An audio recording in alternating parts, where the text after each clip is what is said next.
Hey everybody, welcome to another episode of the Mile High Game Guys Board Gaming Podcast. I am your host Adrian. I'm still Zach. I'm Jeff. And with us today we have a fancy new guest, Wesley. I'm fancy. Fancy like a feline. Thanks for joining us today, Wesley. Yeah, my pleasure. Everybody who's been listening already knows all of us, so let's get you introduced here, Wesley. You've been playing games for a real long time, right? Real long time. At least 5 years, right? Oh, at least 5 years. Maybe even 6. At least 10 years? I've been playing since I was a kid. Like, I don't know, when I was a kid, my parents were all about, family time. We'd always eat dinner at the table as a family. And at least once a week, we would do, like, family game night. Right on. And so I started early with, Scrabble, Trivial Pursuit, Monopoly, those kind of your standard games. And as I got older, it, became Axes and Allies and Risk, D&D. Yep. Spent a lot of time in high school playing Warhammer. Nice. Were your parents right also on. Satanists? So is that Warhammer or Warhammer 40K? Fantasy. Okay. Yeah. Fuck yes. Yep. Guns don't need that shit. Yep. They got guns. I know. Gunpowder muskets. Things. Yeah. Sure. Oh, tons of CCGs. I played the original Decipher Star Wars CCG. Yeah. I spent way too much money as that as a kid. Oh, yeah, me too. I still have those cards. Nice. I brought them to the Sunday games once. Oh, you did? Oh, Magic and Mimosas. And could get no one to play. I don't think I have ever played that game correctly. I would play that with you. We'll play that. Yeah, Bring those. we should do it. Yeah. And then you can talk about it. I Yeah. love it. Oh man, so Plans made. I had back in the day date.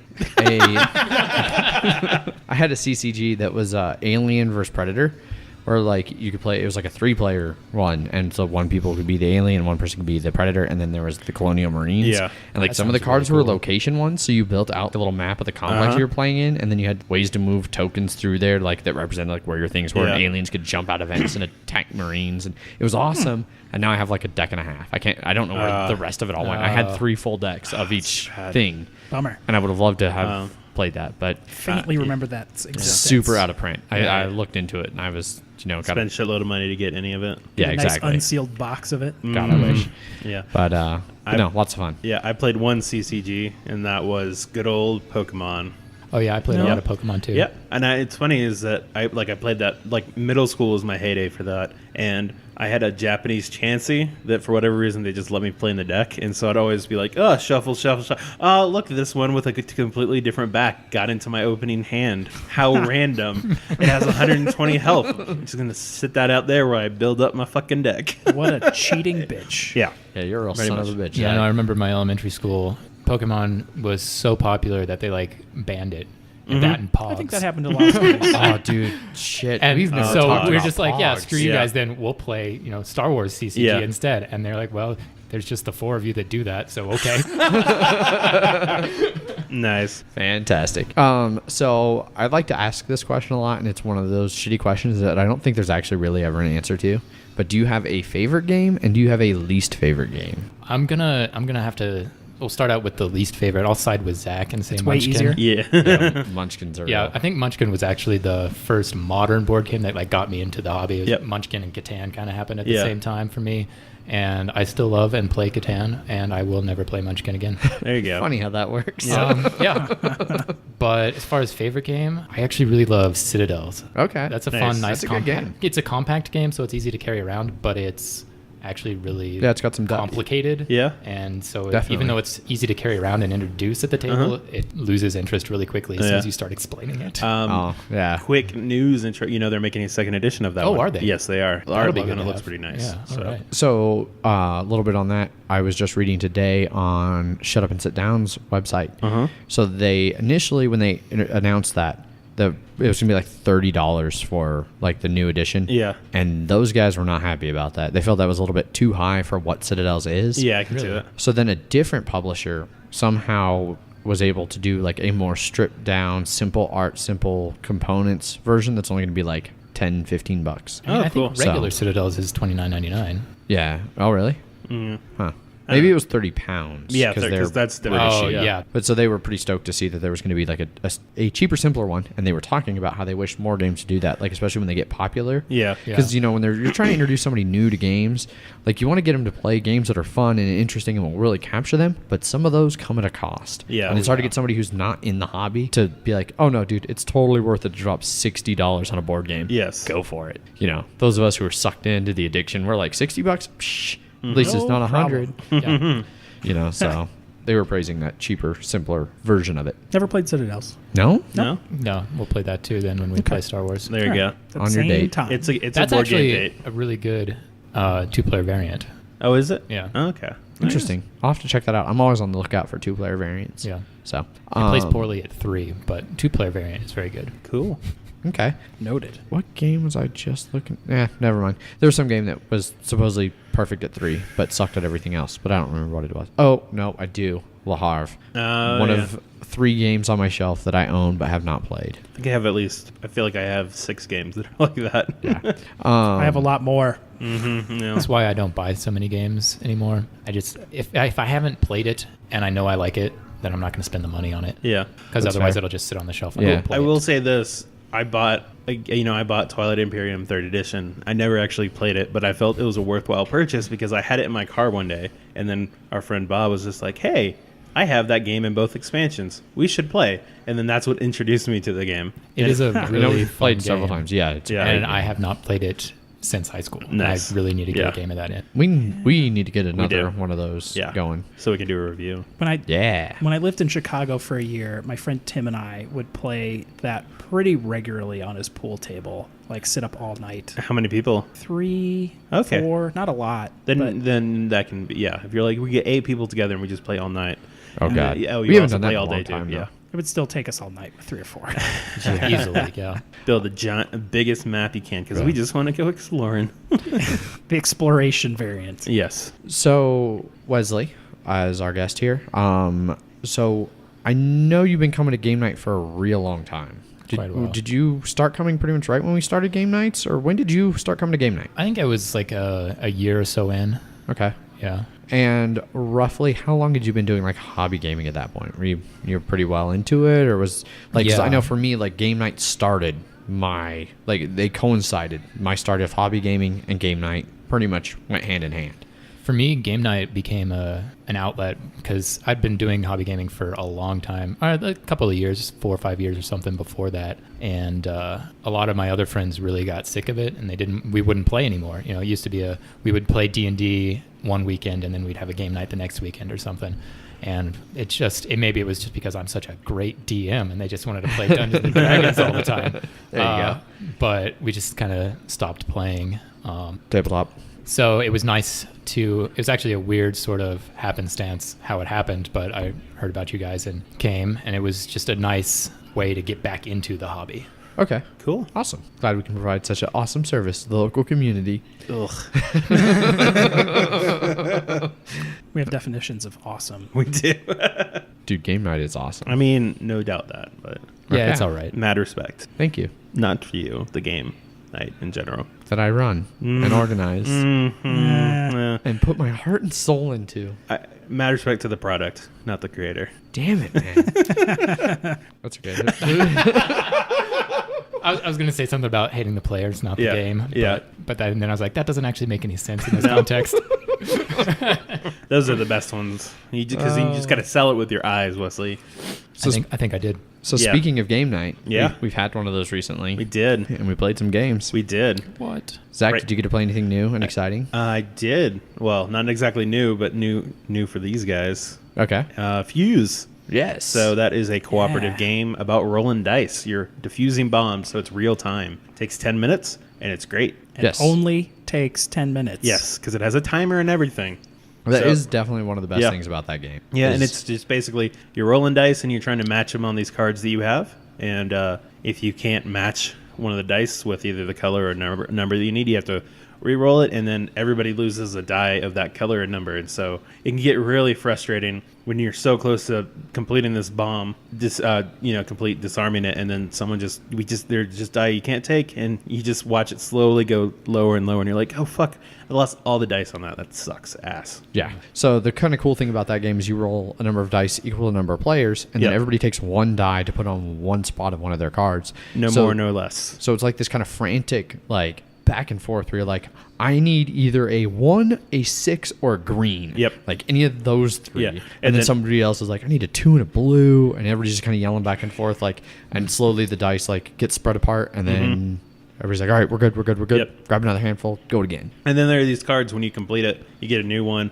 But some of them it's like a blue die, and you're like, everyone has to lose a blue die immediately. And you're just like, fuck. And a number one comes out, and you're like, ah. And it's 10 minutes, and it's really stressful, but it is really fun, especially when you finish and you win and you have like a minute left and you're like, oh, that was easy, let's put on a harder difficulty, and you're like, oh god, more cards, what the fuck are we supposed to do? There are so many difficulties in that game. Yeah, there are. So that is one of the things that, it does have a hard 10-minute timer, which I really like for a game night especially. You'll get somebody where you're like, all right, let's play Fuse. And they're like, I don't know, what is it? And you're like, oh, you're rolling dice into Fuse and bombs. You're like, I don't know. And you're like, it takes 10 minutes. And if you don't like it, you can go do something else. They're like, oh, okay, we'll do that.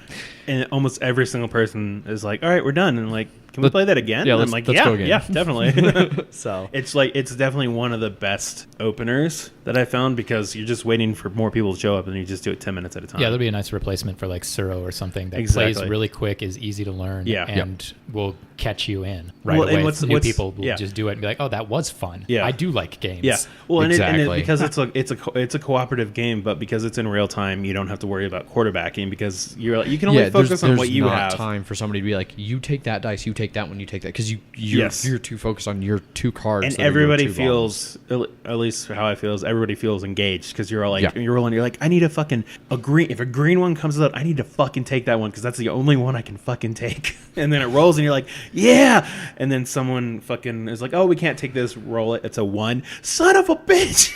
Yeah, or vice versa. You're like, I just need a green. I need a green. And one green comes out and it rolls. And then somebody else is like, I just need the 4. And it's a green 4. And that's the only. And we both need that one. Otherwise, we're screwed. So, no, definitely a great little intro game. I like it a whole lot. Yeah, so that's the game I feel like talking about. Do you know roughly how many games of it you ended up playing? Because people want to play a game. 3? Oh, you got out with only 3. That's because I wanted people to play Stockpile. So. Fair enough. So I played Roll for the Galaxy, which I have previously played your copy, Zach. Yep. And I really liked. And for a long time, I'd even be like, hey, Zach, bring Roll for the Galaxy. And then we never played it. Yeah. And so I just never really, I liked it. I remember liking it when you taught it. And I never got back to the table with it. Well, one of our friends, Andy, recently bought it from Time Well Spent Games, an online retailer based here in Denver. Yep.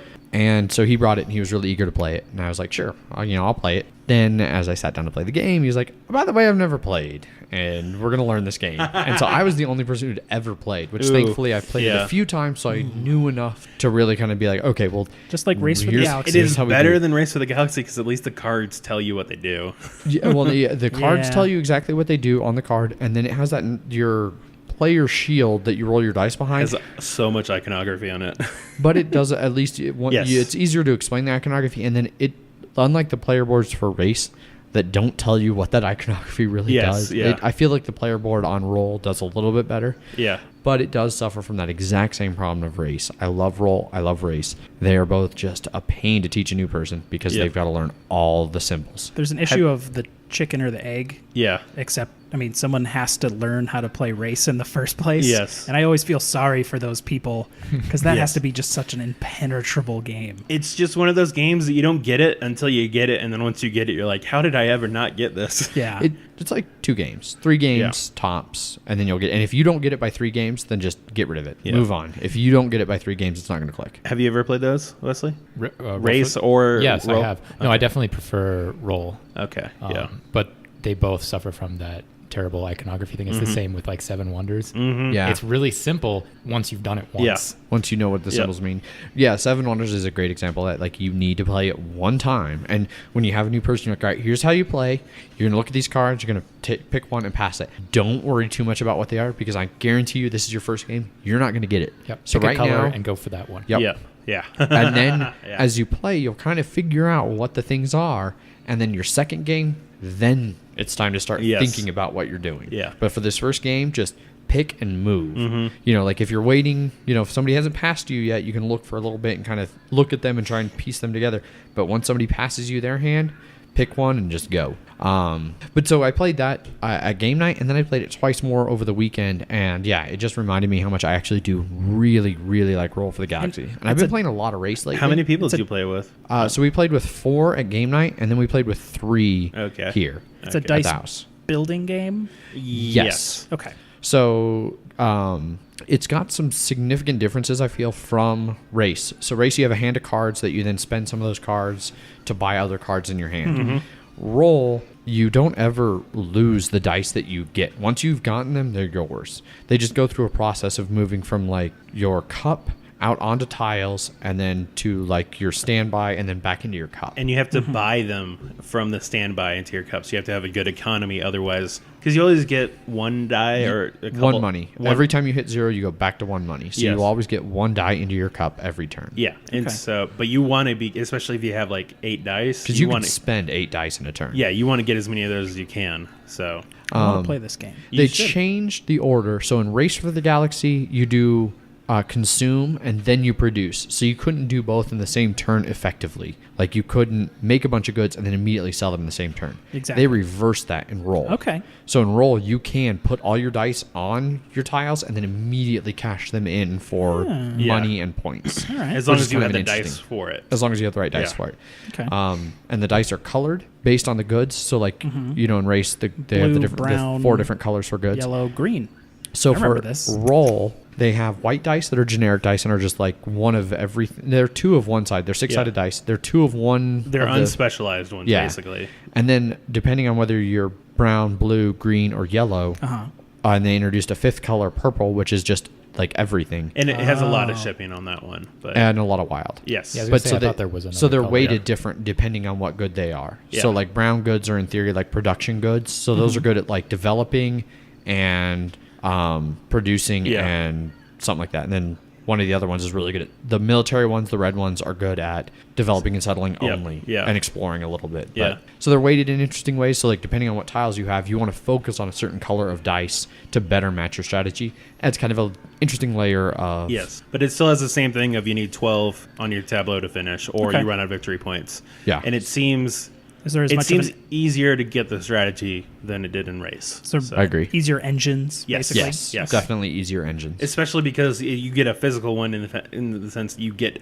a lot of these things. When you build this, you get this die, you get to put it in your cup. Yeah. And it's going to be able to help for selling and stuff like that. Yeah, so. I don't think I ever truly grasped all of the different engines you could build in race. Yeah. Because there are so many. Oh, it's There are a so lot. complicated. Yeah. But no, I'd been previously playing a lot of 2-player race with Megan. It is one of my favorite 2-player games, and so getting to play Roll was another one of those. That was Megan's first time playing it at game night, and then she's played it 2 more times. She really likes it, so I might have to look to actually adding that to my collection. Gotcha. That But I was don't know actually the how it game plays as a that I 2-player played game. with you on the first time I went to game night. Oh, then that was probably the first time I played Zach's copy. Probably. No, race, not Oh, race. Oh, that was okay. one of the many faded times when I Right, taught yeah. somebody Race for the Galaxy. the Game first, night. and I think I've played it since then, but Yeah. one of the Yeah.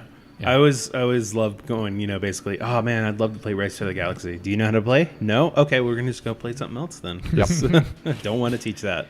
Yep. So every now and then I'll try and like squeeze, if I can squeeze in one new player and just kind of be honest with them and be like, hey, you're not going to win. Like, unless you just really get this game quick, you're probably not going to win. But here's how you play.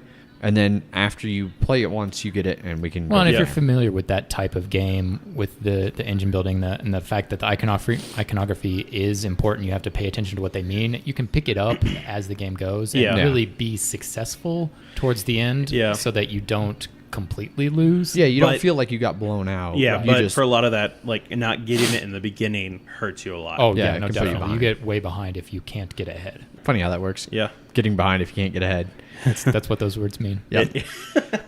So, Jeff, you haven't got to play anything. Is that correct? Recently, not a whole lot. Big thing outside of game night I played was a bit of Mansions of Madness, But you're under embargo. which I am under embargo from talking about. No, you can talk about it a little bit. It's fun. You played 3 games? I've played 2 games. You played this first scenario and the second one. Yep. Both with Zach Yes. and one with me. Yeah. It's good. I don't miss the Overlord. I do. And Spoilers. spoiler alert: the Overlord's not in Mansions of Madness anymore. It's now an app. Yeah. Yeah. And it's now an app. But I liked it. Wasn't anything. It was okay. Overall, it was good. Yeah. Well, there you go. Played a little bit of Welcome to the Dungeon. Mm-hmm. Played a little bit of Patchwork. Yep. Both and great then games. Played Total Recall. Nice. Rick and Morty. That's their Yes. names. Yes. That is Rick the and one. Morty game. Morty and Rick. It's Yeah, something Morty, like that. Rick and Morty, 1,000 Years. This is one of a handful of games that I really disagree with Ant's opinion on. Yes. Ant does not like that game, and I think it's nothing great. Like, don't get me wrong, it's not gonna be on a top 10 list anytime soon. But it's okay. The top 10 most. It's all right games. It might be on that. Yeah. We actually changed up the rules a little bit Uh-huh. to where normally you can look under like different roles Yeah. and see its true identity, which Yeah. is either parasite or real. There's only 4 or 6 real I cards. think there's 6, and you're trying to kill all the parasites. Trying to right? kill all the parasites, Yeah. which there's like 30 Yeah. something of. But by the rules, it's like you look at it and like, oh, and then you tell everyone, oh, that's a parasite, or oh, that's real. Don't shoot that. So we changed it up to be a little bit more thematic, where we would look underneath the roles, and then we would have to come up with memories of that person. Because as the episode went, if you had a good memory, only good memories about the person, they were definitely a parasite. But if you had any bad memories Yep. about the person, they were real. And so we didn't say if they were real or not, but we would make usually pretty bad things that had happened. Can you give me an example? A safer radio example. Oh, As the guy who edits this podcast, I'm going to request a safer radio. So, I mean, there was one that was about a tiny cowboy riding a dog. Uh-huh. That one's not safe for radio. Well, I would like to hear that one after we're done. Then there was, what was the name of the butler? Oh, Mr. Beauregard. Mr. Beauregard. He got drunk at a Christmas party and hit on my mom. Nice. And then there was another one that I also can't say on the radio. We ended up shooting some real people, though, because people didn't get it. And they were like, oh, it's a bad memory, so they have to be parasites. And then just like, boom, boom, 2 real people totally dead. And then like, oh, fuck, that's right. That's Nice. not how that works. Yeah. Yeah. And the nice memories were a lot easier, but Yeah. you wanted to try and make it slightly vague. Yeah. So it was a little harder to memorize everything. Okay. That Gotcha. definitely added a whole better layer into that game. Nice. How many people did you play with? 4. We were trying for 5, but we couldn't get a 5th. Gotcha. Okay. But it was overall a pretty Yep. interesting game. What did Diana think of Patchwork? Because you introduced her to Patchwork, right? She liked it a lot. Sweet. 2-player game. It's a great 2-player game. Fantastic Yeah. 2-player game. I'm pretty sure I insulted all of our listeners in episode 1 talking about that game. So In what way? I'm not going to talk about it. I was insulted. I hope so. I ended at 0 points. It's only the second time I've played the actual game. I played against Zach once. Yeah. No, twice, I think. And so the third time I played, I got 0 after all the negatives. Yeah. And she got negative something that we actually stopped adding the negatives. Gotcha. Was it about having a negative score? No. Okay. I'm just going to assume that you meant whatever Do you said. Do you not remember? No, I have a shitty memory. Oh, well, so I don't remember either. so I insulted our listeners, which back in episode 1, we had no listeners, so it was okay. It was, I insulted no one. I was insulted. But no, I said it was a Retroactively. fantastic 2-player game, and that if you didn't have somebody else to play with because you were sad and lonely and alone, that there was a fantastic app implementation so you could just play against a computer. I'm offended at that. Way to go. Yeah. Now that I brought that back up. Apparently, I had stitched up those memory wounds and you Old just ripped it wounds. back open. But Thousands of dollars of therapy for nothing. Thanks, Adrian. Patchwork is a good 2-player game. Has a good app. It's got a great app. And then we played a little Welcome to the Dungeon, which she had never played before and also enjoyed. Nice. In the second game we played through, it was all really close. Everyone got 1 point, and they were really close dungeons. Yeah. A lot closer than I'm used to because people are dicks in that game. Yeah, they are. Boom. Yes, right here. I love being a dick in that Oh, game. yeah, me too. Oh, I put a dragon in there. Next turn, it's the dragon lance. Let's just take something else. Yep. Pass. Yep. Yeah, that's about all I did this week. More on mansions later. Yeah. Yep. We'll be doing a special episode for that, hopefully in a week. Yeah. We'll do a special one. You'll get to hear my opinions, which are strong. Opinions. I hope you heard the quotation marks in that. Listeners. I could hear I them. mean, I saw them I- because you I did s- them in the air. And now we sing Peace Among Worlds. Yes. Peace Among Worlds.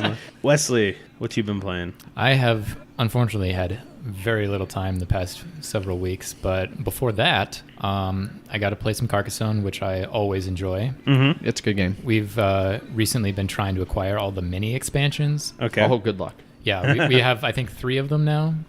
They're the little, there's the tiny little 1 inch by 1 inch box that has 6 tiles in it. Yeah. So they're really easy to just throw in, and they introduce a new thing. So the one that we played that week was the Messenger, which I had not the first time we had played it. And it's pretty interesting. It allows you on your score track, instead of your one guy running around, you have 2 guys. So you can choose which one you move, because if they land on a 5 or a 10 or something, then you get to draw a bonus tile that gives you bonus points. Oh. And you can always just do 2 bonus points. Gotcha. Because, or 1 for score, whatever your shortest road is. Okay. Cool. So that was actually pretty fun. And we also have the Witch and Wizard, which we love playing with. If you draw one of those tiles, you can add a witch to somebody's city, which halves their points. Or you can put a wizard on one of your cities, which doubles your points, which is a lot of fun. Gotcha. I have never played with any of those expansions. So does the witch and wizard, can you move them around? Yes. So once you put a wizard on is there one witch and one wizard, and as they go, they move around? Yeah, and where they so end up every is- time you draw one of the tiles, you can either do the witch or the wizard. So you can move it from, if I draw one of the tiles and put it down and it's got the witch wizard symbol on it, I could take the witch off of mine that somebody else had put on mine and put it on theirs. Or I can choose to put the wizard on one of my other things. Because Gotcha. one of the expansions has a fairy that does something similar, but I think it blocks from a dragon. I don't know. Yeah, that's one of the It's been a while bigger since I ones, played. the princess and dragon one or something. Yeah, I Megan recently not got played that one. the big box of Carcassonne, and we haven't busted it out yet. It's got a lot of expansions, and Yeah, we want there's to play there's with a lot it, of but real expansions. Yeah. and we've just been sticking to the mini ones for Okay. now. And then other than that, I also played Welcome to the Dungeon, which I found actually on a really great deal at Barnes & Noble. So Nice. Oh yeah, I remember really just dying to get my hands on that last year, and I remember- screwed Jeff out of yeah, a I copy remember Jeff at Gen Con wanting last that. year. So Still bitter. still bitter, especially because we keep rubbing salt in that wound. Yeah. We won't let it heal. Yeah. Speaking, If we know anything about Adrian, he just hates healed wounds. He just wants to keep just ripping them open, ripping 'em open, touching them, ripping just 'em going bleh. Yeah. Yeah. Lime juice, salt, Lime little juice. mixture. Yeah. It's like a margarita. Oh, that is disgusting. It is. It is. the delayed laugh Yeah. on that while we all process. We're like, wait, is that funny Yeah. or is Just that a perfect 1, 2, 3. Oh, we get it. Yeah. And it's gross. Yeah. Tequila would make it hurt a bit more. Yeah. So, yeah. Speaking of Welcome to the Dungeon. Tequila? Oh, yeah. I thought you were going to Speaking talk of about tequila. Speaking of tequila, I'm getting Shots. drunk. No, With beer. speaking of Welcome to the Dungeon, they just announced a standalone follow-up. I guess not really an expansion. Welcome back to the Welcome dungeon. back to the dungeon with 4 new races to play. Characters. Characters. Classes. Classes. That's There a you go. better one. 4 new classes. Says the DM. I know these things. Yeah, I'm sure you And It upsets me that none of them are real actual classes. Bard. the Bard is absolutely... Well, no, the Bard is. Well, yeah, if you believe that Bards count. Yeah. Bards don't count. And Ninja is also actually a thing. Sorry, I don't want to get ahead of us. Yeah, That's so fine. the 4 new classes, and Necromancer is also totally a class. The 4 new ones are Princess, Prestige class. are Princess, Ninja, Necromancer, and Bard. They Princess all is totally a And class. new Kind dun- of- so, kind of and it's also interesting. new dungeon cards, right? So a handful of new special monsters that Okay. get mixed in. So the deck will be a little bit more randomized. So the special monsters, some of them actually sound pretty interesting. So 2 of them, there's a fairy and an ally that are essentially good guys that get mixed into the deck. The fairy just has a strength of 0 and is considered to be an even strength monster and has no effect though. So it doesn't, it's just, oh, you found a fairy. The ally is kind of interesting. He has no strength at all and is therefore neither even nor odd. But he will let you ignore the next monster. So basically, I don't know if he's like a red shirt where you just throw him to the monster and he gets eaten He's a and higher distracts one. it, or if he's big and strong and goes and beats it up.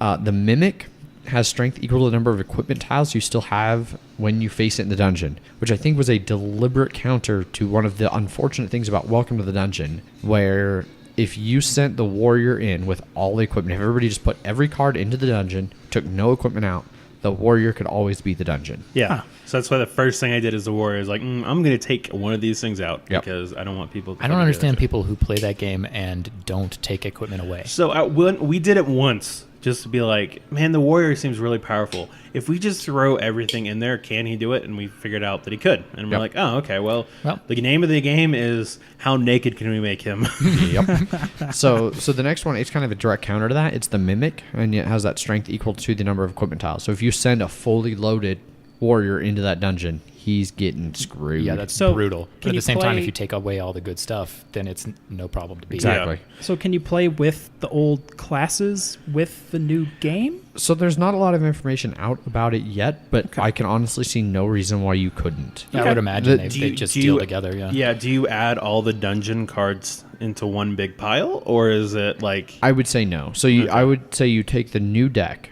which has these new special monsters added in. Otherwise, all the monsters are the same, just with different artwork. And you take that new deck and add it to your old characters. Or you could, if you wanted to swap out, like if you wanted to have two different skeletons, you could put one of the new art and one of the old art so that your two skeletons are slightly different art. The characters, I haven't really gotten to look over them. So, like the princess, instead of armor, this is kind of cool. So all the characters usually have like 2 armor that boost them up. Mm-hmm. She doesn't have armor. She has Mr. Charm and the Chaperone that add health. So she totally just has human shields. Okay. She has a dragon leash, which defeats the dragon and the next monster. So kind of like the wizard's demonic Yeah, pact. Yeah. Family crown reduces all damage by 2. So I guess anything 2 or less is you don't need Zero. to worry about it. Yeah. And Royal Scepter defeats the second monster of each kind. So you want doubles Oh, in yeah, there. That's okay. kind of interesting. Yeah. Ninja has some stuff where he discards equipment that he has to defeat monsters that he's facing. So Does he turn into a wood log at some point? he does not. He does not go Lame. full. He does not go full anime. No. Okay. Necromancers take strength from monsters that they beat and don't die the first time they die. That's weird. Yeah, no, surprising. And bards. Are stupid and will lose every time. Bards, when you get low health, they have an elvish harp. If your health is less than 5, odd strength monsters only deal 1 damage. Even strength monsters only deal 2 damage. Sounds like bard bullshit from Dungeons and Dragons. Lucky coin, defeat an even strength monster. If the next is even, repeat the process. Yep, more complicated bard bullshit. I feel like I've been unfair to bards. just for full disclosure, in one of the campaigns I DM'd, I did use bard and bard derivatives as the main villains, and they kicked ass. Okay. You can make them really powerful. Nice. You just have to remember all of their bullshit. Oh yeah, because All they've of got their tons of bullshit. it. Tons of it. Yep. So yeah, so Played that's this note. So that's Welcome Back to the Dungeon, which is a new game that was recently announced. That's by ILO. Definitely going to be a pretty much media buy for me. Welcome to the Dungeon is another great intro game that I like to bust out. I wonder if you can keep both of them in one game. One box? In one box. It might be tight. I hope the other one is slightly bigger so you can still do that because I was always nice about that. Yes. So. Yeah. Yeah, I bet if you that's threw the out reason the, I I bet bought if it you was threw 'cause out the it's so insert. small. I bet if you threw out the insert, you could fit it all in. Who throws out inserts? One of our friends did that, but he also sleeved the cards, and it was. I feel like. Well, mine is sleeved, and it all still fits with the insert. Well, I know that. Yes. So if you throw the insert out, you might be able to fit in the other. I don't know. We'll see. We'll see. Well, there's 4 more classes. I don't Yeah. think about that, but yeah, Otherwise, I'll just find a special box for it, like I do with all my other small a games. special box. Just cut up all the boxes and electrical tape them together to make its There you own go. bigger special box. Yeah, Sure, why not? Frankenstein that shit. Some other new games that Frankenstein. were recently announced because I am moving Oh, right too on. soon. Spyfall 2, Yep. which Zach, Spyfall's one of your favorite games. It is. Yes. The expansion sounds. It's a whole new game. So it's a whole new standalone one, and so basically the only changes that has been announced so far is it can play up to 12 people instead of 8, Which is nice. and you can have up to 2 spies. So I wonder if they were like sneaking in on our homebrewed 2-spy version. And are like, oh, we should fucking do that. Huh. Oh yeah, So- we've been doing that for a little while. Yes, although theirs seems a lot simpler. So it's just whenever Probably. one spy guesses, if they guess wrong, then the other spy is like, oh, okay, well, I'm gonna guess this. So, and I Okay. don't know, I don't know how The second spy has to guess. I don't remember it. Like they only just announced it, and it wasn't really that sure, but they have a chance of guessing it if they want to. 'Cause All new locations. Yes. Okay. I don't think they're going to add any of the first game's locations to make it playable, but once again, not much stuff has been. Maybe there might be a conversion kit thing. How or many something. locations were in the first game? 24 or 25. Wow. Yeah. That's a lot. Yeah. That's a lot more to come up with. Yeah. So maybe they won't do that just because Yeah. they'll be like, oh, we have to think of 50 locations and try and narrow it down. That's Get a lot of that. Yeah. I guess there's a lot of places in the world. Yeah. There's at least 30 more locations in the Yeah. entire world. At least 30? Wow. Yeah. That seems like a That's a big number. I know it is. Yeah. skeptical. It's more than 2 dozens of stuff. So. That's more than the number of listeners you guys have. Oh, burn! Sick burn. The wounds. Podcast canceled. We're done. We're done here. We're just gonna edit Wes Get out of out. this one. Yes. We're just gonna be talking to silence. Just have a baby slowly crying. Jesus. Yeah. I regret nothing. Yeah.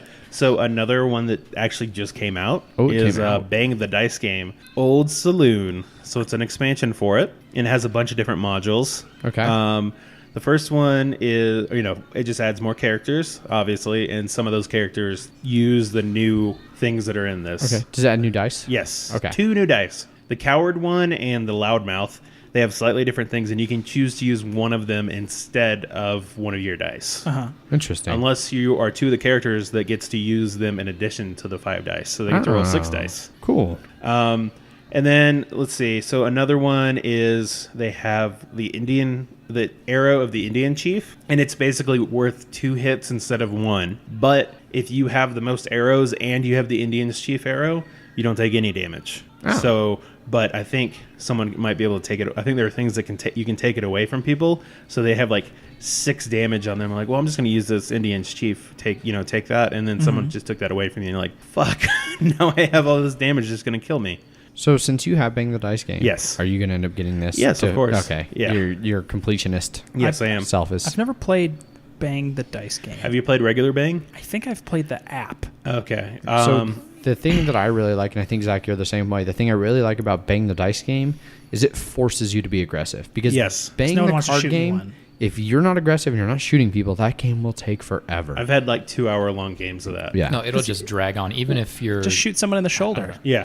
Well, Goes for this, forever. because the dice, the cards, you're just going to hold on to the cards until you're sure. With the dice, you're like, well, I rolled 4 damage that I have to do to people 2 away from me. So you, you don't really, you can't be like, I choose not to do that. Yeah. So people die a lot quicker and it Yes. moves. So It also added new roles. So instead of like the deputy, there's different types of deputies Okay. that do specific things. So That's kinda cool. Yeah.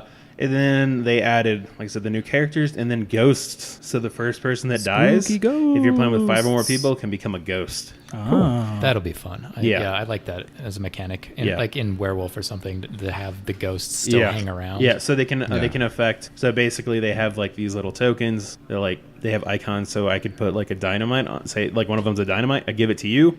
One of your die has to be locked to a dynamite by the time you roll your first one. So so it can make things harder. Or if it's like if you were on the same team, I can be like I can give you a health. So when you roll, one of your dice is going to be a health no matter what. So. oh, okay. That's And- really cool. Yeah. Yeah. So, and then the renegade is depending on the amount of people, you go to one side or the other. So, Okay. yeah. Well, And as this one's Zach- actually out now. So Yeah. I think. Well, since Zach just confirmed that he will be getting that, we will update you after we play with it. Yeah. And let you know what we think. Yeah. In a scant 5 months when I save up the money for it.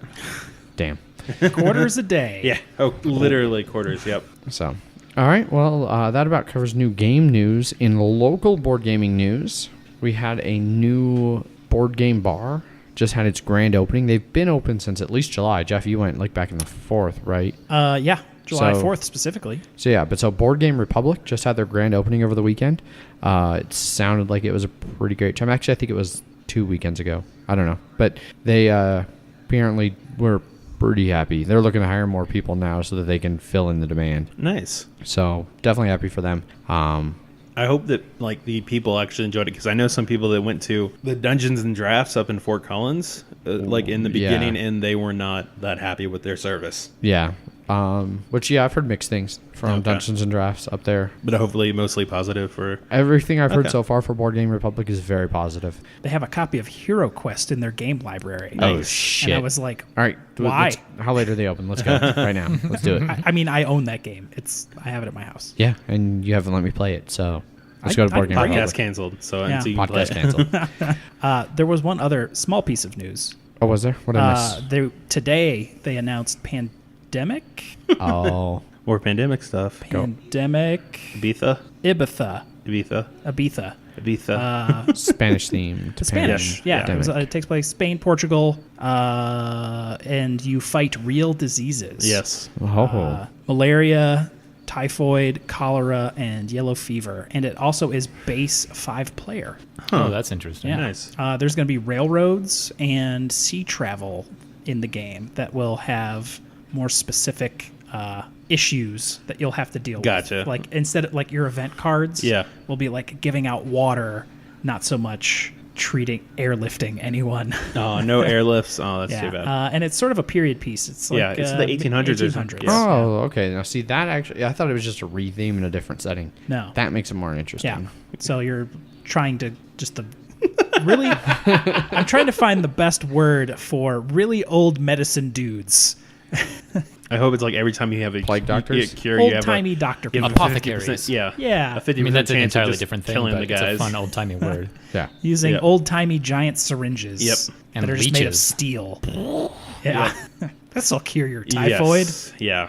Spoilers, it won't. Yeah. And this is done by Matt Not with that Leacock attitude. himself. So this is a full-on legitimate pandemic. Sweet. Yeah, because Not- I think the Reign of Cthulhu one, it wasn't. No. He Nor didn't- was Contagion, where you played as the virus. Yes. Yeah. Which is a really fun game, actually. Is it? Oh, it's tons of fun. I have it. Cool.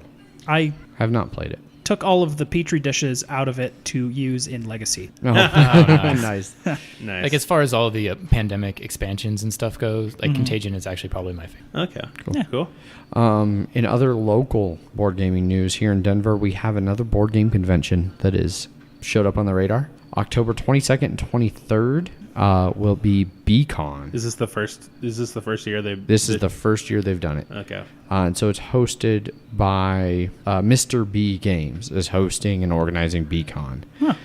So far, I mean, it's pretty early on in starting. Like, they just announced it. So there's a handful of events. Going to be some open gaming and some local stuff. The Mega Pod Racing that was at Caution Brewing that one time. Yeah. It's going to be there. Ooh. That was really interesting to watch. I had Yes. no Yeah. idea what they were doing, but it was one of those convention engrossing. scale Did games. you ever go to Conclave of Gamers? No, I didn't. So I went there 2 years ago, and I saw that there. There was Yeah. also this giant, and I can show you a picture later. This giant, like, it felt like a 10-foot by 6-foot just thing of like prehistoric man trying to fight animals and stuff like that. It looked great, but it's Nice. definitely a convention style game, like you're saying. The pod racing game is also going to be at Board Game Republic soon. They're doing a playthrough there. Oh, that'd be cool. So Nice. they're kind of partnering up with them. They're going to It'd be have... good if there was another big epic sort of game that you guys could that Actually, anybody could play there. actually, I wasn't going to talk about this until it was 100% sure. Oh, okay. Sorry. But Ant actually is in contact with them about bringing our Pandepic Nice. to BCon. Nice. And he's also going to try and set up a Blood Bowl tournament because of course because he is. of course. Yeah. But Justin Schaefer from Terra Nova Games, which is a local game designer group that has put out some interesting games and that I would like to have on the show at some point. They're going to be there. Nice. What did Terra Nova do? Okay, so they have their new game, which I would really like to play. It's called Matryoshka, and it's the little Russian nesting eggs made into a game. Some of their make that into a game. I don't know. It's a little card game. It looks pretty interesting. Huh. Their webpage doesn't let me actually pull up anything about it, though. Previous games that they've put out, Trick of the Rails, which is a train-based trick-taking game. Okay. That's supposed to be pretty interesting. Guile, Ophir, Far Space Foundry, and Ether Ore, an expansion for Far Space Foundry, are the games that they have put out. And they're almost all. Guile sold out. Ophir's available. Far Space Foundry's available. The expansion sold out. How do you spell Ophir? Ophir. I feel like I've heard of that one, Yeah. but yeah. But no, they're based here out of Denver, and I've emailed Justin a little bit here and there, trying to work some stuff out about getting him to either playtest games at game night or come on the show. So that will be updated to come. But no, I am probably going to go to BCon. It's like $25 for 2 days of gaming. That's not too bad. Yeah, I'll try to Conclave do was that, like yeah. 40, I think, for Yeah. 3, and so So when is it? October 22nd and 23rd, which works out pretty well. So Okay. my plan for that weekend is shaping up nicely.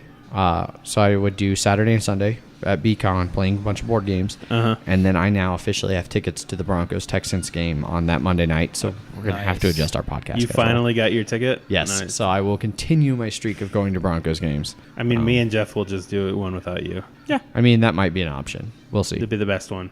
Wesley, you'll fill in. To be like, fuck I don't know. Adrian. We'll just talk about how shitty Adrian is. Well, but yeah, I can do So that. listeners, feel Yeah. free to Basically, email, our podcast now. exactly. Feel free to email us listeners and let them know that I do actually contribute something of value to this inane chatter that we do. It's true. He's the one with the computer and all the clicking and stuff. Yeah. Clickety click click. Yeah. So BCon's coming up. So keep that if you're in the local Denver area.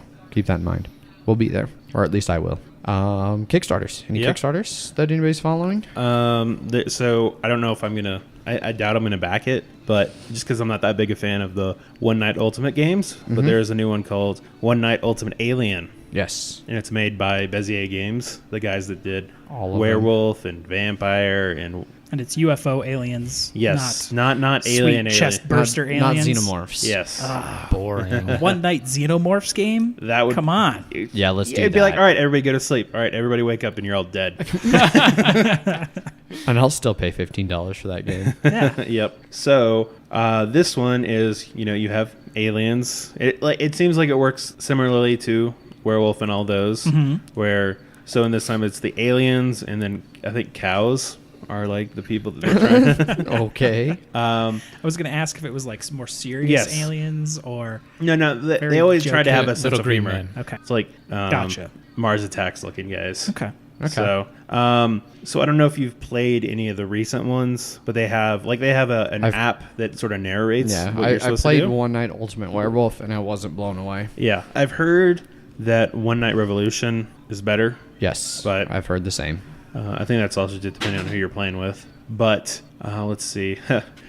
So the app for this one, because when aliens are involved, you can have like time ripples or something Okay. like that. And so you can be like doing something, and near the end, it's like, oh, but this person gets to do something again, or it's like an actual time warp to go back, and you can look at more stuff and things like that. And the app is going to sort of randomize it. And everyone's going to have tokens that number 1 to however many people are playing. Yeah. And so, like, the alien one will be like, collectively, you can look at tokens 2 or 4. But then on the next game, it could be like, you guys can look at either tokens 3 or 9 or something like that. Okay. And so it won't always be like, look at the person to your left or to the right. And so, let me double check. Okay, so the cow one, I'll just read this one. The cow puts out his or her fist when the aliens are awake. And if any alien is sitting directly next to them, one alien must tip the cow by tapping the cow's fist. Well then. Yeah, and so like the psychic is the seer, and there just looks to be some other ones. There's the synthetic alien that acts like it's an alien, but it's really on the good guys team, and they win if they die, and so like the villagers win if he dies too. So it's like Okay. one of those things. Okay. So That looks interesting. yeah, it seems interesting enough. It's already been funded well, and they're going to Of make a course. shit ton of money. Yeah. And as per usual, you can back it to get pretty much anything they've ever done. If you pay $250, you can get everything with a collector's edition like box and stuff too. So yeah. Huh. Nice. Well, so look into that Yeah. if you have $250 and you like the one Well, night you can series. also pay like $20 to get the For regular just- games. for just the one night alien. Yeah. I'm saying if you just want to get Yeah, yeah. everything. they Minimum ever had. backer level $250. Looking at you, Small World 2. So I think that's about it for new game stuff. Zach and I are both double backed on Unfair now because that looks pretty cool. Yep. There is wrapping up in 44 hours from time of recording, which will come up at 6 p.m. the day we release. So if you listen to us early in the morning, you might have a chance to jump on this. There's some Polyhero dice, the Wizard set. There are a bunch of like tube-looking dice that look cool, but I don't know. Oh yeah, they look work. really cool. They're barrel style dice. Yeah. Which I've had mixed sort of use of before.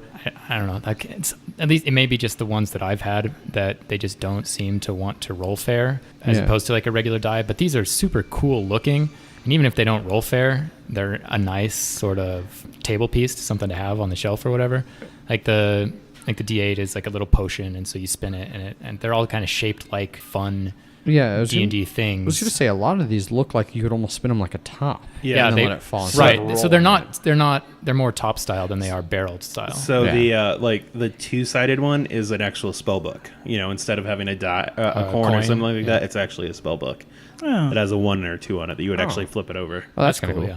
So, but they're really beautifully crafted, and the They quality look real of nice. it looks really nice. Yeah, like the D6. Magic there's missile? a fireball and stuff that actually looks. Is that a magic missile? Some of the different- Yes, some of the so it's a different bolt. colors. There's a scrolls. The potion one I really like. The potion one is really cool. It's really clear and it looks like potions. I think that's just the coolest thing is it actually looks sort of like the things things. you'd use. Yeah, them on. it's a fun novelty. That's why I own would it. reserve judgment on the fairness of actually rolling them, but There's a D20 that's a hat, a wizard's hat. And That's great. It's Oh, only that is cool. $15 for a 7-piece Yeah. set. I mean, that's not That bad is not for too some bad. special custom that's true. dice that'll look cool. No, I spent that much on my one solid bronze D20. So Yeah. That thing is gnarly. I own I a- missed that Did thing. you see the hat? I did not see the hat. It's a wizard's hat. Oh, okay.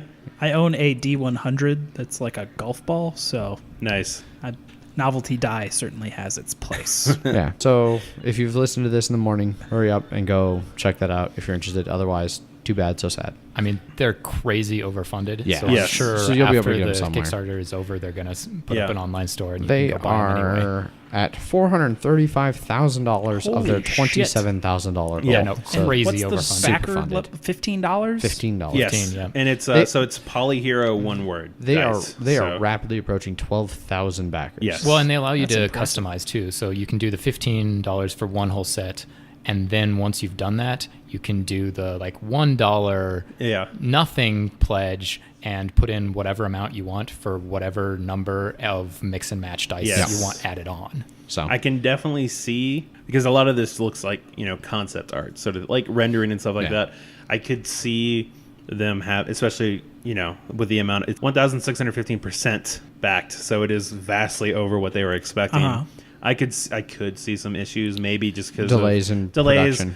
Yeah, because they're like, we can produce up to this amount, but they really have to do 4 times that or something like But that. I mean, Yeah. But a lot of them looked like they I do a hope- little different colors. Yeah. And so they might, if they already have the casting done, Oh, yeah. then it's just a matter of I- just I- Well, but knocking they them might out. also lose on quality in order to get production numbers up, so they may not roll as well. I don't know. Yeah. That's Well- just the thing for me. Exactly. Personally, Yeah. No, that makes sense. I hope, like I said, these look great. I hope that they would Oh work no, well. they're beautifully crafted. I mean, or designed, I guess. Yes. Yeah, they look great. Yeah. So 2 other quick ones. I haven't really dug much into these, but speaking of cool little accessories, if you want to accessorize your gaming, they both end on Friday. So there's Fantasy Coin, Legacy Gaming Coins, and Electrum Campaign Coins, which the Electrum ones have licensed tokens for Fate and Shadow of the Demon Lord. So if you play either of those 2, you can get some awesome little gold coins. They are both backed and funded and end on Friday. So go check those out if you want to buy some awesome little coins. We were talking about that a little bit the other day, talking about the Seafall pre-orders and getting the coins, which we'll get for that. But if you want more coins, go look at those. Coins are awesome. Yep. All right. So now that we've wrapped up board game news and some interesting Kickstarters that are going on, let's move on to our discussion of the day. Yep. Today we're going to talk just a little bit about player counts. Player counts in board games, and especially since Wesley's here and he has a lot more experience with like tabletop, pen and paper, RPG type stuff, he can talk about different player counts. Yeah. Me, Zach, and Wesley. Zach, Wesley, and I, for the grammar Nazis out there. Richard. We're rich. Somebody's gonna write you an email. Yeah, God, I hope so. Then edit that part out. Just say the shitty thing. So we were recently in a whopping 5 session, I think, maybe 6 I think we session played more than that. Pathfinder campaign with 7 people, including the DM, and that was definitely a bit much. Yeah, in my experience, that's kind of like the max. You don't want to play with more than 6 players before it starts to get unwieldy. I feel like if we'd had the right group, like it was not quite the right group. So I think the problem too, besides the fact that I don't think role-playing games are for me, was just with 6 people. It took for like we had so few days where we could actually all meet and consistently that was a big meet. problem. That's half of why it's so hard with that many people. It's not necessarily having so many people at the table that it's hard to manage, which it does get hard to manage. But just scheduling becomes a nightmare. One of the things I did notice, and this is where I say, like, I think some of it was the group, and I was guilty of this too. I didn't, because it was one of those things I feel like the group feeds off each other. If you have a group that's really into it and really going for it, then that's going to bring along the people who are on the edge of that. They're going to pull them along the positive. Whereas in this group, like, nobody really did a lot outside of when we did our session. So, like, we'd show up to the session, and then it'd be like, all right, well, now we have to level our characters. Oh, yes. Or I have to figure out, what did we do for the 3 days that we were, like, while we were in town, we did all this. But we had to come up with all that in the session. So our sessions drug, too. Our sessions would get long, and people would get bored. If you can get 6 dedicated players that are willing to level their characters outside a game and come up with plans outside a game and stuff, you can really move it pretty quick. Yeah. And it's a lot of fun. But that really becomes the kind of upper limit of where it's not terrible. Yeah. So relating that back to regular board games, and I kind of want to talk about as we talk about player counts, not just like when player counts become unwieldy, but also just like what we look for in player counts. But staying right now on that topic of unwieldiness, you get some games like, Werewolf in theory can play 64 players. Yeah. At that point, that's ridiculous. We played with like over 30 at one of our anniversaries. One of our anniversaries, I was the moderator for a 33-player game. I have not moderated since. It killed it. It killed it for me. I have no desire to do that again. And I'll still play it on occasion, but it's not a game that I actually seek out now. Yeah. And we were talking a little bit earlier, we mentioned Twilight Imperium, real briefly. And that's another one of those games, you can play, I think, 8 people. Is the max on that. You don't want to play with 8. You want to play with 8 once to get the experience. Maybe it is especially because then especially because a lot of times we would play with we wouldn't just do one galaxy, we'd do a multi-galaxy one where you have like either you have like 4 and 4 with a little center one, or 3, 3 and 2 with a center one. And so for that, I really liked it because it's like our galaxy versus your galaxy. It'd be like, fuck you guys, we're gonna team up and just wreck you. And then inevitably one of the galaxies featured some backstabbing and just descended into chaos. Yeah, exactly. And then I would be in the group that wasn't that, and then I would win. But like I do think Twilight Imperium is really 4 to 5 is good. You can go to 6. I would say 4 to 6. I think if you want to play a big game, 6 is where you go, because then you still get because it has the 8. What are those things called? The whatever wormholes? The turn things where you can actually determine what you want to do. The strategies. Yes. That you can still have because they'll get tokens on them if no one used them. You'll still have some, but like because 4, I think 5 to 6 is the sweet spot for that game. That's fair. Other games, and it's hour and a half per player on that game, something like that. No, I would say an hour. Depending on how many people, like I've heard of people playing 6-player games in 4 hours. We played a 4-hour. We played a 4-hour or a 4-person game in 4.5 hours. We played it on a Friday night and finished it on a Friday night. It had not hit Saturday yet, so yeah, that's uncommon. Yes, at least in our group. It was 4 people that knew how to play. Yeah, and we take it a little bit more casually, where we're doing a lot of other things, eating and drinking and bullshitting. We make it a day activity. Yeah. We pretty much meet at noon and just assume we're going to play till midnight. Another game I'd mentioned earlier in this episode that's sitting on my shelf that I haven't got a chance to play, but I'm dying to finally get to the table, is La Harve, which I have heard over and over and over again is just play it with 3 players. Don't play with anything else. As a 2-player game, you just blast through and things are too easy and it goes by and you don't get the full effect. More than 3, it drags on and isn't as great. I've heard that 3 is the absolute sweet spot. Gotcha. So I think it's interesting where some games have a very definite sweet spot. Like you can get on Board Game Geek and look, and everybody's like unanimous that you play it with this many people or you don't play it at all. Yes. I actually do that for a lot of games that I buy. So like the Network and Stockpile and all those, I read it and it was like for the Network, it was just like, you know, it can play up to 5, but it's best with 4. And I was like, oh, okay. And so I did it, and I think I played it once with 5, and I was like, yeah, I can sort of see what they're talking about because It's too long.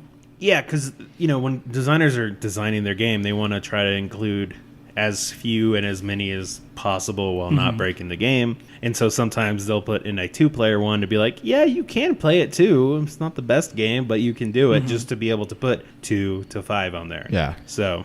And that's where I appreciate some games. So 2 games that I've recently acquired and kind of been playing around with, Imperial Settlers and my new Kickstarter game, Pillars of Eternity, both have 1-player versions where they include other stuff in the box that is just for the 1-player version, so that it's you can play a 1-player. Right. It's not the same game, but it's still included in the box, which I like because you can Solitaire still components. you could still learn a lot of the mechanics doing that, which makes it easier to teach. And I appreciate the games that say that on the box. They don't say it's a 1 to 5 player game. Yes. They say it's a 3 to 5 player game with a 1-player variant and a 2-player variant or whatever, so that you don't think that you can play this with 2 players and it's going to be the same as when The you play it expansion with for the 4 Grizzled players. does that. Exactly. It does, Yes. And that's exactly what I was talking about. That's what I figured you were. Yeah. Yeah. I did appreciate that they did that, mainly because saying that it's a 2-player variant, you go, it's not the same game. Right. It's a different type of game. You can still play this game, but it's not going to be the same as the others. So. Which is one of those things where I really, as somebody I mentioned again earlier in the episode, I'm referring to the earlier in the episode a lot right now. I mentioned that I definitely look for 2-player games.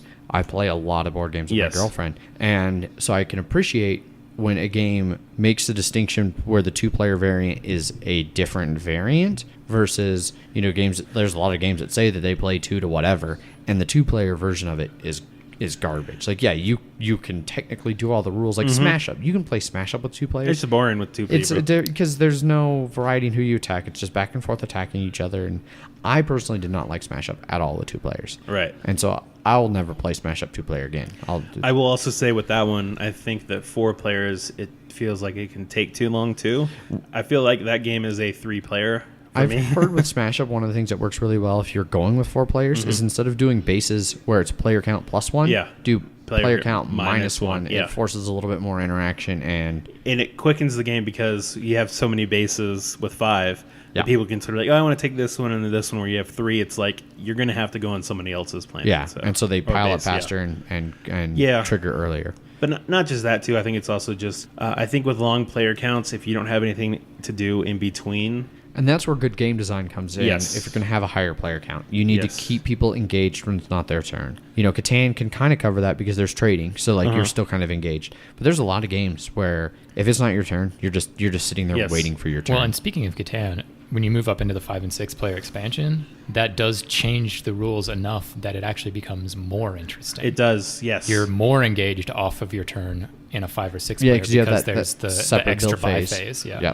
And so there's another game, Tiny Epic Galaxies, that it has a track, the colony track or civilization track, culture is what it's called, that allows you to, anytime anyone does an action from one of their die, you can spend a colony one or a culture to copy that.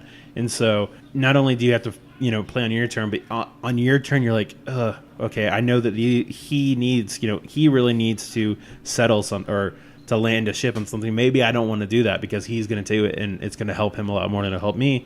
But conversely, on his turn, I'll be like, oh man, if he does that, I'm going to be able to get in this one spot and just. So it makes it where you can pay attention the entire game. Keeps you engaged and moving along with the game. Yep. Because there's nothing worse than a game where you don't have anything to do when it's not your turn. And so then 3 or 4 players are going and you kind of space out and then all of a sudden like everybody's sitting around the table and it's like, wait, whose turn is it? Yeah. And that kills momentum in a game and can make a 1-hour game stretch into like 2-3 hours where then nobody wants to play it again. Yep. Yeah. So it's really important to manage player count and manage expectations of what is included in your player count. Yeah, and so I will say there are some cooperative games where, and it's especially ones that you can suffer from quarterback. So like Pandemic, where playing with 1 person or playing with 4 people, like the game handles it like you can because it's cooperative. 1 person could literally just play as 4 separate people. It's why Pandemic makes a great app, a single player app. I play single player Pandemic all the time. I have no problem controlling all 4 players. Yeah. So All right. Any last minute thoughts, I guess, on player count? That was a pretty quick little rundown. Many players is sometimes a problem. Oh, yeah. I'd have friends wanting to max out Arkham Horror. Yes. With all the expansions. No. That game goes up to 8 players, Yes. like base. Yeah. I mean, yeah, 8 talk about players. a weekend killer. Yeah. Oh. So no, for Eldritch Horror, it can go up to 8 as well. Yeah. I will not play with more than 4. No. Tales of the Arabian Nights can go up to 6. I will not play with more. I might play with 4 once in a while, but it's like 3 or that's it. Yeah. Eclipse with the expansion, I think, goes to like 9 or 11. Yeah. Fuck that. Wow. That's Yeah. a lot of players. Yeah, Yeah. I love Eclipse, but again, like maybe 5 players. Uh-huh.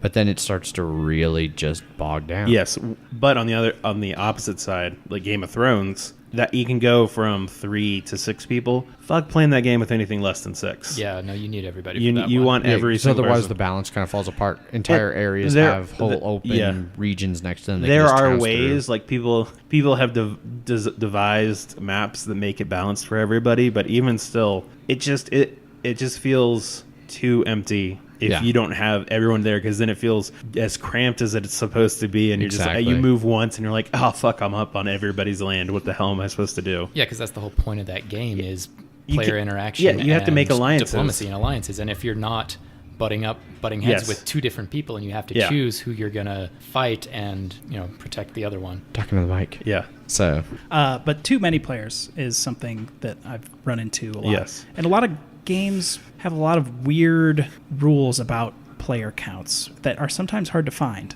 Like Like if what? you're playing with 2 players, use these rules. If you're playing with 4 players, use these rules. If you're playing with 6 or more players, use Yeah. these rules. I ran into that with Arkham, where every time you're running in an extra expansion, take your player count, -1, then use all those rules. And sometimes that's just not clear enough. yeah, Gotcha. Zombicide did that back in the base sets, where as they added more characters, they're like, yeah, we added all these characters, and you can play with as many people as you want. Just whenever you do add, like, for every 1 player you add over the max, or for every 2 players over the max, you add another zombie spawn. Didn't you do 9 players at one point? Yes. And how did that Yes. Not well. Well, And I played at game night, which is also a mistake. go? No. Yeah. That was- Outside at game night. Huh? So that's a no-no. Yeah.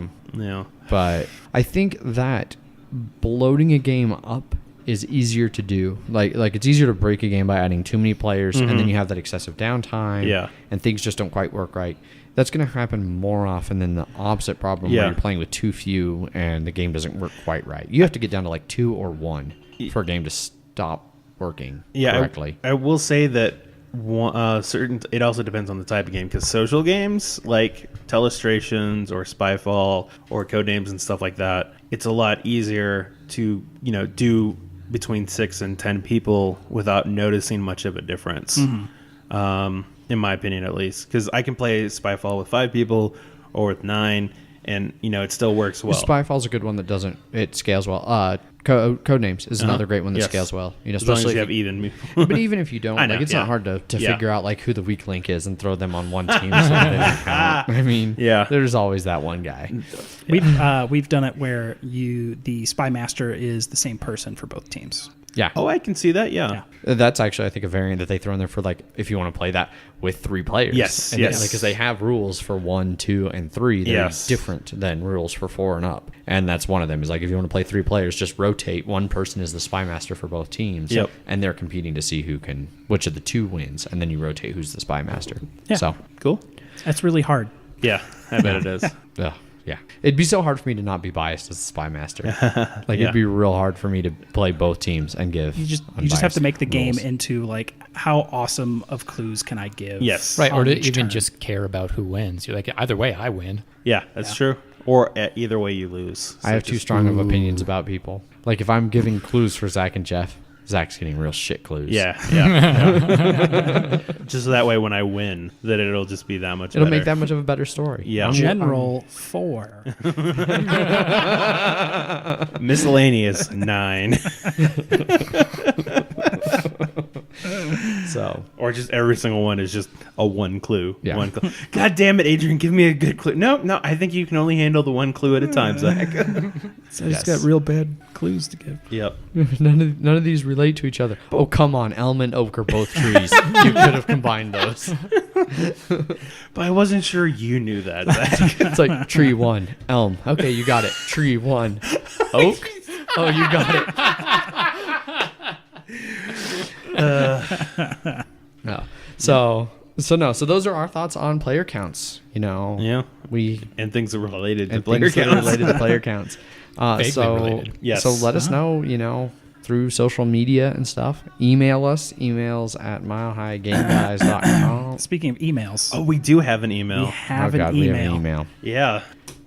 From an anonymous player. Oh, Yeah. From God, don't read my email. from I anonymous. said it was anonymous. It's anonymous, not yours. It's not Yeah, right. yours. Yeah, that's not me. Not All at all. right. So this email is titled "This is an email."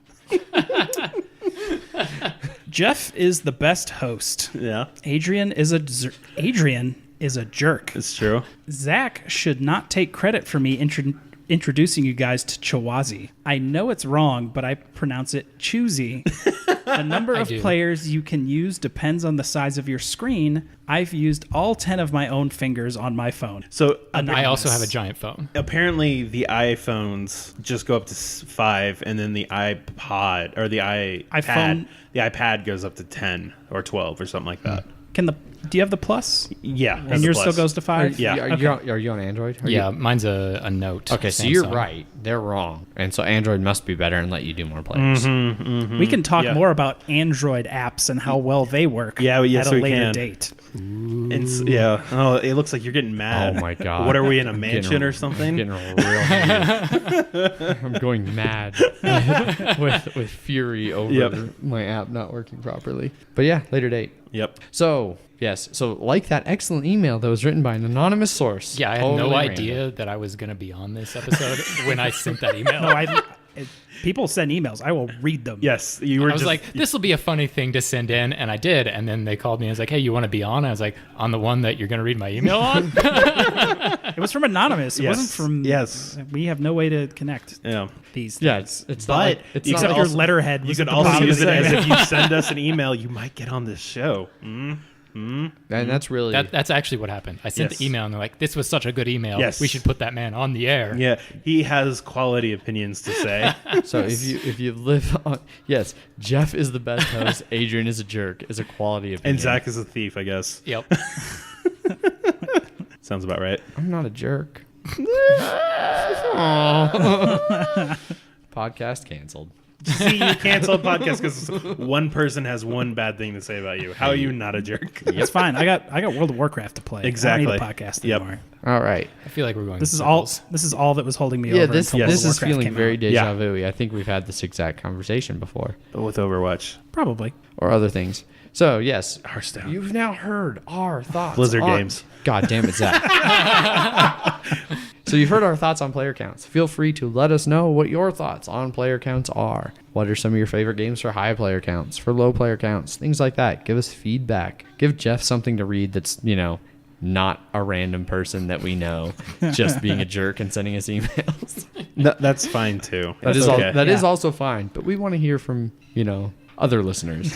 It's The such a literally jerk thing to dozens of say. If your friends don't email us, you suck. That's what I'm hearing from you. Wait, what? If your friends don't email No, us? if you're friends with us, don't email us. No, our friends can totally email No, us. you I said- want to hear from Never not mind. our friends also. I want to hear from everyone. That's fine. That's a lot of people. That's God damn it. That is like 7 7 billion billion? emails. Yeah. All right, well, we've been fine. Hopefully, I think you'll crash Gmail servers. So where? You know what? Everybody do that. I want to see that happen. How can they contact us, Adrian? this is done. There's nowhere to go. We're done. We're Really? done. No, we're not. It's a podcast really canceled. Podcast is really canceled. No, so get a hold of us through our emails at milehighgameguys.com. We're on Twitter at MHGameGuys. I am on Twitter at Jeff_MHGG. And we are on Instagram at Mile High Game Guys, and on Facebook, facebook.com/Mile High Game Guys. So get in touch. Let us know what you like about the show, what you don't like.